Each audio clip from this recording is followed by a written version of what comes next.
آج حالت یہ ہے کہ اسپیکر صاحب کو خود انیشیٹو لینا پڑا اور ان کو خود یہ اعتراف کرنا پڑا کہ حکومت اسمبلی کے بزنس میں دلچسپی نہیں لے رہی۔ ستم ظریفی یہ دیکھیں کہ کل تو محترمہ چیف منسٹر صاحبہ نے یہ بھی کلیم کر دیا ہے کہ جی ایف تھنڈر جو ہے وہ میاں صاحب نے بنوایا تھا، یعنی وہ اتفاق فاؤنڈری میں بنا ہے۔ حد ہو گئی ہے ان کے نان سیریس ایٹیٹیوڈ کی۔ یکجہتی کے لیے 2-3 دن سپیچز بھی ہوئیں، اور آج چونکہ ایک سرکاری بزنس ہیں اور وقفہ سوالات ہیں تو آج چوتھا دن ہے اس سیشن کو، اور میرے خیال میں اگر ہم حساب لگائیں تو کروڑوں روپے عوام کے پیسے کے، عوام کے ٹیکسز کے پہ ان کے وزراء، ایڈوائزر، پارلیمانی سیکرٹریز اور جو وزیر اعلیٰ صاحبہ نے ایک فوج ظفر موج نان الیکٹڈ لوگوں کی رکھی ہوئی ہے، تو کروڑوں روپے کے ٹیکسز لگتے ہیں۔ آج حالت یہ ہے کہ اسپیکر صاحب کو خود انیشیٹو لینا پڑا اور ان کو خود یہ اعتراف کرنا پڑا کہ حکومت اسمبلی کے بزنس میں دلچسپی نہیں لے رہی۔ اب حکومت کے پاس کیا باقی ترجیحات بچ جائیں گی جب آپ اس مقدس ایوان کی کارروائی میں دلچسپی نہ لیں تو اس کو بند کر دیں۔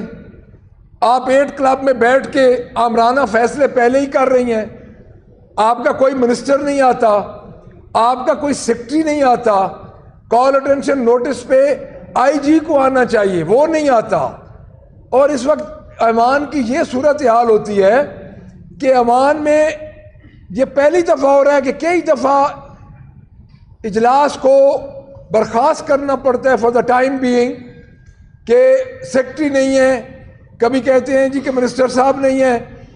آپ خود اندازہ لگا لیں کہ گاڑیاں انہوں نے نئی 4 گاڑیاں ایک منسٹر کو، سیکرٹریز کی گاڑیوں کی تفصیل اگر منگوائیں تو میرا خیال ہے سیکرٹری کے گھر میں 4 گاڑیاں ہوں گی، اور اس اسمبلی کے اندر جہاں پہ عوام کے مسائل نے ڈسکس ہونا ہے وہاں پہ ان کو آتے ہوئے شرم آتی ہے۔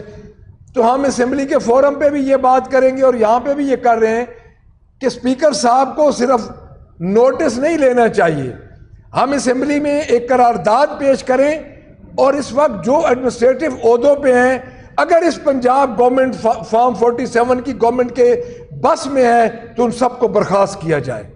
دیکھیں اس طرح نہیں ہوتا کہ ہم ممبران اپنے حلقوں سے آتے ہیں، لوگوں کے مسائل ہیں، کروڑوں روپے کے خرچے ہیں، وہ لگا کے اور سیکرٹری صاحبان آئے ہی نہ، سب سے پہلی بات۔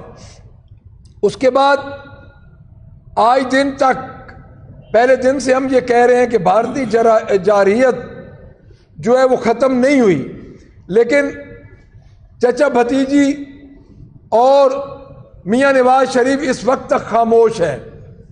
تو میں یہ سمجھتا ہوں کہ ان کی خاموشی معنی خیز ہے۔ دن بدن مودی دھمکیاں دے رہا ہے، گیدڑ بھبکیاں ادھر بک رہا ہے، تو یہ تینوں چچا بھتیجی اور ان کے جو والد ہیں جو کہ پوری جنگ کو ڈیزائن کرتے ہیں اور پوری جنگ ڈیزائن کر کے وہ پاکستان کی پروفیشنل فورسز کو دیتے ہیں کہ آپ نے اس طرح کرنا ہے، آپ نے اس طرح کرنا ہے، تو وہ اس وقت خاموش ہے۔ اور ستم ظریفی یہ دیکھیں کہ کل تو محترمہ چیف منسٹر صاحبہ نے یہ بھی کلیم کر دیا ہے کہ جی ایف تھنڈر جو ہے وہ میاں صاحب نے بنوایا تھا، یعنی وہ اتفاق فاؤنڈری میں بنا ہے۔ حد ہو گئی ہے ان کے نان سیریس ایٹیٹیوڈ کی، ان کو پتہ ہے کچھ نہیں، اور خان صاحب والی بات ہے کہ یہ نہ تعلیم یافتہ ہے اور نہ ہی سیکھنے کی کوشش کرتے ہیں۔ تو اس وقت بھی پاکستان حالت جنگ میں ہے۔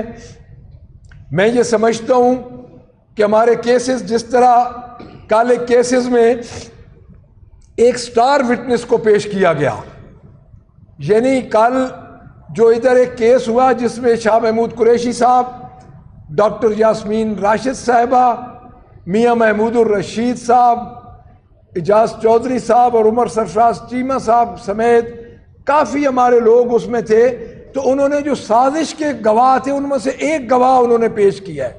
یعنی اس سے بڑا انصاف کا قتل کیا ہوگا کہ انہوں نے اپنی مرضی کے گواہ پیش کرنے شروع کر دیے ہیں. اب عدلیہ کہہ رہی ہے کہ 2 گواہ پیش ہوں گے. ایک گواہ کو انہوں نے پیش کر دیا ہے جس کی بنیاد پہ وہ فیصلے کو آگے لے کے جائیں گے، وہ سٹار وٹنس کہہ رہے ہیں ان کو. تو میں یہ سمجھتا ہوں کہ یہ 26th امینڈمنٹ کے بعد یہ اس کے اثرات شروع ہو گئے ہیں. ٹیلی گرافک جو ہے وہ لنگر آن کرنے کا ایک بہانہ ہے کہ خان صاحب کے بیانوں کو ہم ٹیلی گرافک پہ چیک کریں گے اور ان کا پتہ چلے گا کہ سچ کیا اور جھوٹ کیا ہے. اور اللہ کے اندھو، عقل کے اندھو، آپ مجھے یہ بتاؤ کہ خان صاحب تو اس وقت ابڈکٹ تھے، ان کو کیا پتا باہر کیا ہو رہا تھا جب آپ کہتے ہیں کہ سازش خان صاحب نے کی ہے 9 مئی کی. تو میں یہ سمجھتا ہوں کہ ان ساری چیزوں کے بعد اب ہم یہ سمجھتے ہیں کہ قوم یکجا ہے، اور میں اپنی ہر بات میں، ہمارا ہر لیڈر اپنی ہر بات میں کہہ رہا ہے کہ اب خدا کے لیے اس قوم کو منتشر نہ ہونے دیں. مقتدر حلقوں سے ہماری اپیل ہے کہ 9 مئی کے جو بھی ہمارے مقدمات ہیں ان کو صحیح ڈائریکشن میں لیا جائے، 26 نومبر کے مقدمات میں صحیح ڈائریکشن پہ لیا جائے، اور اس کے بعد جو 8 فروری کو ایک انہوں نے ہضم کیا ایک انقلاب کو، تو وہ ڈبے کھولے جائیں. ان پہ الیکشن میں جو بھی دھاندلی ہوئی ہے، کیسز ٹریبونل میں ہیں، ان پہ اثر انداز نہ ہوا جائے. تو میں سمجھتا ہوں کہ قوم متحد رہے گی. نہیں تو دوبارہ جب یہ حالات ٹھیک ہوں گے تو پھر اسی طرح افراتفری اور انتشار پیدا ہوگا. تھینک یو جی. جی اس وقت میں اب آپ حکومت کی کریڈیبلٹی پر سوال اٹھا رہے ہیں، تو کیا اس سے ہمارا انٹرنیشنل لیول پہ کیس کمزور نہیں ہوگا کہ آپ اس حکومت کو ہی کریڈیبلٹی پہ سوال اٹھا دیا آپ نے؟ دیکھیں حکومت، 8 فروری کو، ہاں جی میں بتا دوں. دیکھیں حکومت کی کریڈیبلٹی ہم نہیں کہہ رہے. حکومت کی کریڈیبلٹی جتنے انٹرنیشنل آبزرور ہیں انہوں نے اس الیکشن کو رگ قرار دیا ہے، سب کو پتہ ہے. پہلی بات. دوسری بات یہ جی انٹرنیشنلی تو ان کا مورال ہے نہیں. ہماری جنگ ہماری افواج نے لڑی ہے، ان کا کوئی عمل دخل نہیں ہے. جو کام انہوں نے کرنا تھا، یہ تو ایک ٹویٹ نہیں کر سکے مودی کے خلاف، اور یہ کیا کریں گے؟ تو میں یہ سمجھتا ہوں کہ یہ کوئی اتنا بڑا کام نہیں ہے کہ اگر ان کو آپ تنقید کریں تو یہ کوئی ان کی کریڈیبلٹی تو اس کی ڈیمیج ہوتی ہے جس کی کریڈیبلٹی ہو. جس کی کریڈیبلٹی نہ ہو اس کی ڈیمیج کیا ہو.